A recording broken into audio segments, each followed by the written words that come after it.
আজকে আমার কেকটা ছিল 1 পাউন্ডের ম্যাঙ্গো ফ্লেভারের কেক। তো এই কেকটারই ডেকোরেশন দেখাবো। ক্রিকেট থিম কেক ছিল।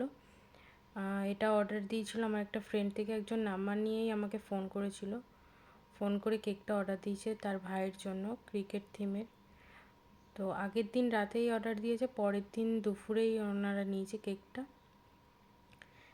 তো ফাইনাল কোটিং করে নিচ্ছি, করে নিয়ে এবার ডিজাইনটা করব, ডেকোরেশন যা যা আছে।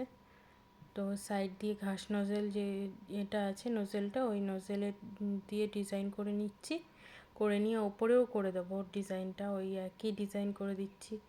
করে দিয়ে এবার কটা ফন্ডেন্টের বানিয়ে রেখেছি, ক্রিকেট থিমে যা যা থাকে আর কি ক্রিকেটের, ওগুলো করে নিয়েছি। করে নিয়ে দিয়ে দিয়েছি ওপরে, আর নিচে হ্যাপি বার্থডে যে ওয়ার্ডগুলো ওইগুলো বসিয়ে দিচ্ছি। দিয়ে আজকে কেকটা রেডি হয়ে যাবে।